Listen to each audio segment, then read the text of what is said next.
I'm here today with legendary hairstylist Sam McKnight, the man behind supermodels hair, including Naomi Campbell, Kate Moss, all the 90s hair, and today he's going to show us how to get supermodel hair just for party season. Well, 90s supermodel hair was about the volume. I'm going to show you today 3 different ways, 3 different easy ways to get your own volume. Okay, easy is music to my ears. We're starting off with rollers. Do you just go straight in with the rollers or do you have to do any hair prep? I'm going to push your hair in the opposite direction to where it naturally wants to go, which will give your hair some root boost, which will make it much easier to get volume with the rollers. I never chop my hair upside down. Why is that so important? Upside down, you're pushing the hair because your hair is growing down. And if you push your hair in the opposite direction to where it grows, you will get a natural volume coming out from the head before you even put the rollers in. And my hair is dry now, so that works even on dry hair. It works on dry hair or wet hair. You make all the supermodels do this? You don't make them, they do it willingly. So what was it like then during the 90s when you were working with all those famous faces? Well, they weren't famous faces then. It was the 80s, it wasn't the 90s for me, when I met all the girls. So who did we have? We had Cindy, Christy, Naomi, Linda, Tatiana. And then after a few years there appeared Claudia, Helena, Karen Mulder. Did you know when you met them for the first time it was going to be something special? No, not at all. Really? Not at all. There had been supermodels before, like Janice Dickinson, Brooke Shields, Christy Brinkley, you know.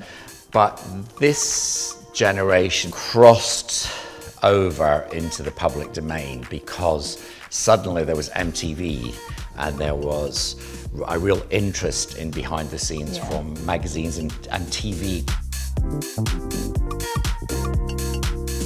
When you're doing this, don't worry about it being perfect. You can be as messy as you like, so long as you pull it up and get the roots lifted. It's all about the root lift. They seem so old school. Why do you think they went out of fashion?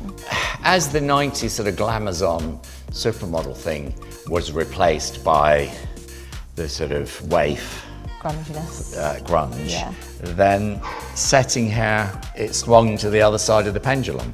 But I think we've been seeing a return to this over the last few years. If you are ever at Liverpool Airport or Glasgow Airport, you will see hordes of young girls with their rollers in going for a weekend away or a hen weekend or something. So yeah, I love it. That always makes me smile. What about, did you ever have any great parties with the supermodels? We had a lot of, oh God, there was quite a lot of partying back in those days, yeah. Seconds the gas? I couldn't possibly comment. There may be a few videos lurking on the internet though somewhere. You know what? It wasn't really as party as you think it was. It was a lot of hard work. Those girls worked so hard and you know, there's sort of, I hear lots of gossip about, oh, you know, they were always on Concorde. Yeah, because they would leave Paris. Paris flight, I think, was 11 in the morning, which arrived in New York at 8:30 in the morning. So it was kind of an hour and a half, 2 hours before they took off. So they'd do a full day of work in New York. And then they'd be off to LA to do another shoot that night. So it was a full-on 10 years of business growing and growing and growing. And then they were in such demand.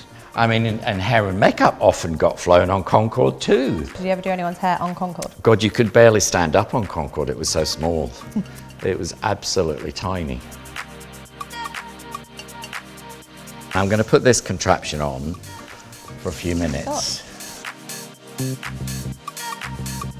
So very Cindy Crawford going on there, yeah.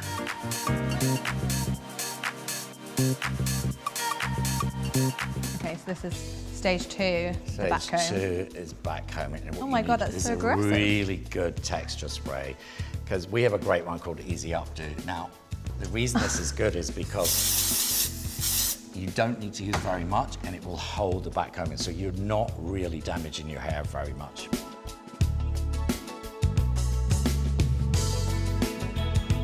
Do you ever have any really challenging conditions? Always. If you're doing hair, oh God, on the back always. of a horse or something. With Linda once, we did a commercial for Japanese diamonds, and Linda had to be in a ditch, which was supposed to be in a kind of Asian swamp. So it was a ditch in LA, and she was hauling 2 goats in a boat. Oh. And wearing diamonds in a Chanel suit, but the water was up to there, so she had waders on. So all of us had to have waders on as well. She wasn't doing the shoot unless we all had waders on. So that was, yeah, but you know what? It's such good fun. Yeah. So it's the top section is the most, because you want the volume there. You want that volume there. You don't necessarily need the volume in front. That can almost get tucked behind your ear if you want. Just brush the very edge of it with the edge teeth of a brush, or you could use a very soft bristle brush to, because what you don't want to do is you don't want to put the back combing in and then take it straight back out again.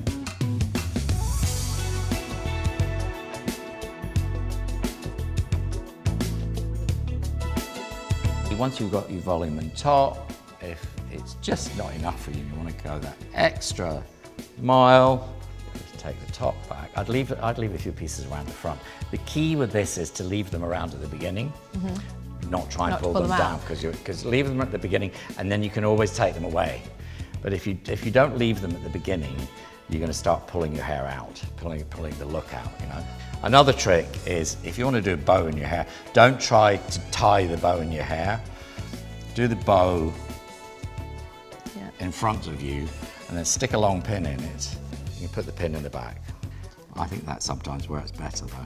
That would take me about 5 hours. Would it? Not if you keep looking at the video. Yeah, exactly. You can have your natural hair all week, but if you're going to a party at the weekend, a little bit of glamour, it's not going to go amiss, but also I think it's not a glamour in the way that it was in the 90s. It's much more of an undone glamour. It's not as super polished, completely polished. If you make a few mistakes, it's kind of okay. It's probably better if it's messier on top and, you know, not completely, you know, done up to the eyeballs. It's done and undone a little bit. Luckily, I think we're heading into a new era of glamour. Sam McKnight, thank you so much for adding lots of volume to my hair and showing us how to get supermodel worthy hair for party season. If you've enjoyed it, don't forget to subscribe to our YouTube channel.